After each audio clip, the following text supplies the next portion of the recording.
Halo teman-teman semuanya, ketemu lagi dengan Mongol di Mongol Stress Channel. Jadi kemarin Bang Mongol tuh ada ulang tahun Ibu Kapolda Jawa Timur, dan Mongol diundang karena kebetulan Mongol deket baik, dan maksudnya kan kita bersahabat dengan siapapun itu kan baik, dan kita berteman dengan siapapun tanpa pamrih itu kan juga baik. Jadi pas beliau ulang tahun, beliau undang Mongol, beliau hadir gitu. Terus Mongol hadir di ulang tahun karena acaranya siang, jadi setelah selesai ulang tahun ya kan Mongol cuma sebatas undangan toh, karena dia nggak bikin pesta, cuman semacam makan-makan doang. Terus Mongol balik ke Jakarta pakai kereta Argo Muria kalau nggak salah, dari Surabaya itu kurang lebih jam 10-an apa jam berapa gitu. Terus nyampe Jakarta tuh kurang lebih jam 4 lebih gitu. Nah, di saat Kak Mongol perjalanan sih aman-aman aja, karena Kak Mongol juga ketiduran, terus main game yang online maupun offline, karena kan ada sinyal nggak ada sinyal di perjalanan. Cuman pas nyampe Jakarta itu turun di stasiun Gambir, Kak Mongol dijemput sama Bril. Nah, sama Epen jemput. Nah, pas kita dari Gambir itu kan mau ke rumah, kita lewatin Istana Negara. Pas tuh jalur Istana Negara lurus ke arah Harmoni, kan belok kiri nih kita mau ke arah Sarina. Nah di situ Kak Mongol tuh ngelihat, sampai Kak Mongol sampai ngomong di dalam mobil, ih ada apa tuh Monas, ada apa tuh di Monas gitu. Kak Mongol tuh ngelihat jelas banget jelas, tanpa dikurangi, tanpa dilebihkan itu dosa. Kak Mongol lihat dengan jelas bahwa di Monas itu kayak kegambar gitu, terus kayak ada urat-urat gitu, kayak urat-urat yang ada yang besar, ada yang kecil, tapi yang besar tuh udah kayak mau pecah gitu, kayak pembuluh darah atau apa istilahnya, tuh kayak mau pecah gitu. Terus Mongol kan makin, karena kebetulan waktunya sempit perjalanan, jadi Mongol lanjut lagi ke depan. Pas di depan patung kuda itu Mongol coba lagi lihat ke samping, itu kan Monas pas juga sama gitu, dari semua sisi yang kamu ngelewatin, baik dari alur yang dekat Istana Negara maupun patung kuda, Indosat, sama semuanya tuh sama, kayak ada urat yang udah mau pecah gitu. Nah jadi di perjalanan itu Kak Mongol sempat ngobrol-ngobrol sama manajer Kak Mongol, sama Bril, sama Epen, ngelihat nggak mereka gitu. Terus mereka bilang apanya gitu, cuman Kak Mongol cerita gitu, ngelihat ini gitu. Nah dari situ Mongol nyampe rumah tuh kayak tidur. Di tidur itulah mimpi bahwa ternyata yang Kak Mongol lihat itu adalah kondisi saat ini negara kita. Bahwa kondisi kita negara ini saat ini lagi panas-panasnya, lagi kurang elok, lagi kurang baik. Dengan kondisi ini, ya ini ibaratnya nih kalau sampai dia pecah akan ada pertumpahan darah dan sebagainya. Itu Kak Mongol lihat benar-benar. Terus malamnya karena kita datang nyampe pagi, terus Bang Mongol tidur, kebablasan tidur kan otomatis jadinya malam susah tidur.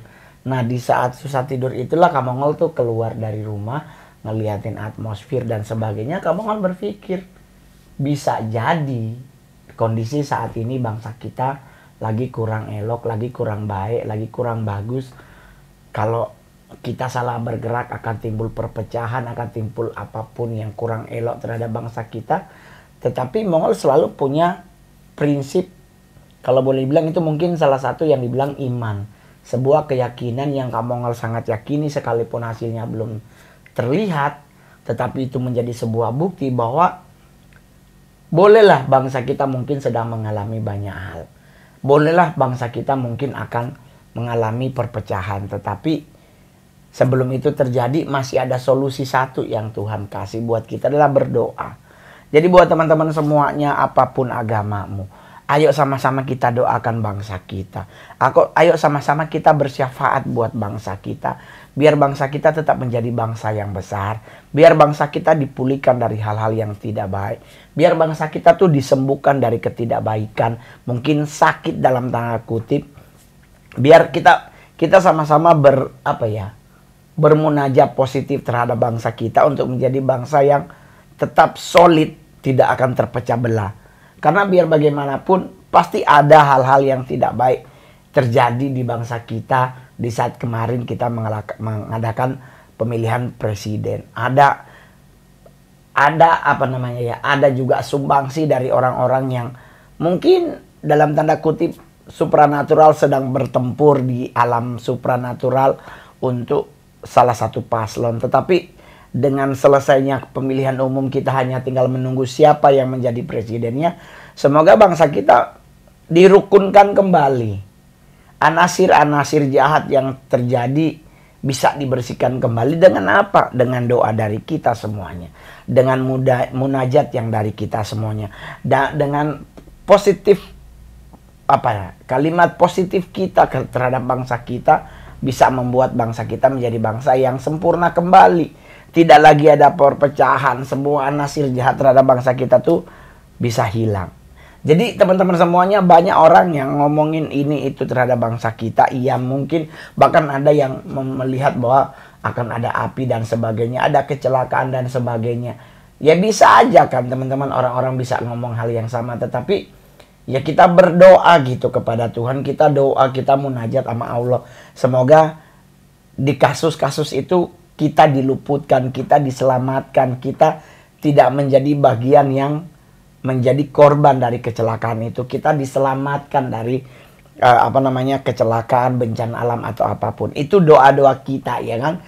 Jadi kita tetap berharap, kita tetap memegang teguh janji Tuhan dalam hidup kita bahwa Tuhan menjanjikan kita orang-orang yang akan lebih dari pemenang. Kita menjadi pribadi yang lebih baik dari hari demi hari. Kita menjadi pribadi yang nice to meet you gitu loh. Jadi ayo teman-teman semuanya, nggak usah terlalu khawatir. Berdoalah buat bangsamu. Karena niscaya dimanapun kita ditaruh Tuhan, disitulah Tuhan suruh kita berdoa untuk daerah dimana kita tinggal. Jadi buat teman-teman yang hidupnya tinggalnya di Jakarta, ayo kita berdoa buat DKI Jakarta dan sekitarnya. Biar Tuhan ubah hal-hal yang buruk terhadap daerah kita menjadi hal-hal yang baik. Hal-hal yang negatif di provinsi, di daerah kita tinggal menjadi hal-hal yang positif. Jadi dengan kondisi itu, Kak Mongol langsung bilang, wah berarti udah benar. Prediksi Kak Mongol di 2024 masuk ke 2025 itu udah wilayahnya alur sebelah. Ya kan, maksudnya hal-hal yang baik, yang tidak baik dari unsur-unsur satanik nanti dari utara dengan barat bergerak. Ya mudah-mudahan timur ikut bareng, otomatis hal-hal yang kurang baik dari sisi hawa nafsu akan mulai banyak. Orang tidak lagi menganggap kemurnian pernikahan sebagai sesuatu yang sakral, tapi pernikahan akan dijadikan sebagai sebuah permainan atau pertunjukan, dan membuat itu kita akhirnya bangga dengan kondisi kita bercerai atau yang tidak menganggap pernikahan itu sakral. Semoga di 2024 hampir 2025 biarkanlah kita yang masih menghargai kesakralan sebuah pernikahan tetap menjadi pribadi-pribadi yang menjunjung tinggi, tidak akan terjerumus dalam hawa nafsu. Kita masih bisa mengendalikan hal-hal yang berhubungan dengan hawa nafsu. Kita tidak menjadi hamba uang yang kemana-mana. Ya, orientasi hidup kita adalah mencari keuntungan yang sebanyak-banyaknya. Kita menjadi pribadi yang menerima apapun yang diberi oleh Tuhan. Apapun yang Allah kasih itu kita syukuri. Tidak harus gede-gede banget. Kecil pun selama kita bisa menikmati itu dengan indah, itu yang menjadi doa dan harapan kita. Jadi buat teman-teman semuanya, santai-santai aja. Ramalan siapapun boleh iya dan iya ramalannya, tetapi belum tentu amin menurut hukum Tuhan. Iya kan? Jadi kita tetap bertawakal diri, kita tetap bermunajat kepada Allah untuk hal-hal yang baik, kita tetap berdoa kepada Tuhan. Semoga doa-doa kita didengar dan dijawab oleh Tuhan sesuai waktu Tuhan. Jadi semua apapun yang ada kita hanya berserah kepada Tuhan. Yang lain kita nggak bisa ngelakuin. Tetapi di saat kita berserah kepada Tuhan, pertolongan Tuhan akan selalu nyata dalam hidup kita. Jadi nggak usah khawatir, nanti Kak Mongol akan bikin di konten selanjutnya tentang kasus Monas itu. Kak Mongol lagi memantau 2 hari ini, ada hal-hal yang lumayan unik terjadi, tetapi Kak Mongol harus mastiin karena dia kan butuh 3 kali. Kalau 3 kali saya melihat hal tersebut, berarti udah oke. Bahkan Kak Mongol dalam kamar udah standby dengan stick golf dengan tongkat Harry Potter untuk Kamongol biasa gitu. Jadi buat teman-teman semuanya tetap semangat, tetap yakinlah bangsa kita akan jadi bangsa yang besar karena kita adalah orang-orang yang mau berdoa untuk bangsa kita. Jangan lupa di like, subscribe, komen. Saya Mongol, bye bye.